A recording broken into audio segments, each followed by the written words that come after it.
Meet Team New Zealand.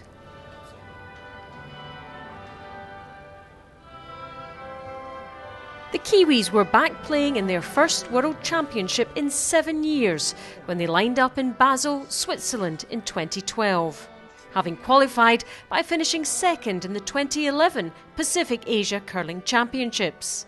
The next target is qualification for the Olympic Winter Games in Sochi. Well, I have been to an Olympics and sort of achieved one of my goals, but I would love to go there again, and with a different group of guys. That would be fantastic. So there's a lot of work to be done between now and then. You know, that's just a goal that's away out there in the distant future. But yeah, it would be fantastic to go to another Olympics. It is the ultimate goal, and if that's completed, then yeah, you just keep going from there. But no, that's what everyone aspires to at the end of the day. Two of the players, Peter de Boer and Kenny Thompson, both established curlers at national level, moved from Scotland for work reasons, but couldn't resist hunting out a new curling club, and have ended up representing their adopted country on the world stage. It's thrilling, actually. It's after curling for about 15 years in Scottish Championships and culminating in losing twice in the final very narrowly in 04 and 05, I kind of left the country not thinking I was ever going to curl again. So to then get together with these guys after 3 or 4 years in New Zealand and play well enough at the Pacifics to get the right to come here is just fantastic. I thought it passed me by, but it's great. There's a strong family connection in the group too. Sean Becker is joined in the team by younger brother Scott, and their dad, Peter, is the coach.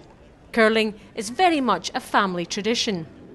It's actually quite an old sport in New Zealand. I think it started back in the mid-1800s and outdoors on frozen lakes and ponds, and Sean and Scott are about 5th generation New Zealand curlers, so it's been in the family a long time, and quite a lot of the other families are the same. Phil Dowling's the 5th player here, his family is the same, so it's something that's just an ongoing thing, and hopefully we've got a new generation coming through now, and hopefully they take it up as well. Prefer curling mainly for the camaraderie you've got and the travel. I mean, you can't lie, you get to go to the other side of the world. Curling's one of the sports where you can go away, just be very social, and there's not many sports like that. But the journey hasn't been easy for the group known as the Black Rocks, not least because of the distances and expense involved. We have a huge financial restriction on us because we're all self-funded. All these flights to both China for the Pacific Championships and then across to Switzerland are paid for out of our own pockets. We get very little, if any, support at all from New Zealand. We then got the jet lag issues and things. You know, we're a 13-hour time difference. We're a 36-hour flight away from Europe. Then the distances that we all live apart, you know, it's a 2-hour flight for me to get to Dunedin.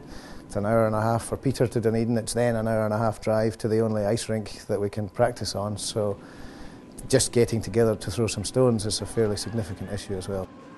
The silver medal in China has given them a taste for what lies ahead. But sport in New Zealand is very much results-based. If the team does well, funding should follow. At least the interest in curling in general is increasing. Well, we've now got a dedicated curling rink. I mean, it's only been there for, we're into our 7th season now, I think. 2005 it was built. Thanks a lot to the WCF and the funding. We 4-sheeter, and we've sent ice makers overseas to learn how to bring ice up to conditions, you know, conducive with playing at tournaments. So that's helped a bit. But for now, it's passion for the sport that drives this tight-knit group. It's worth it because,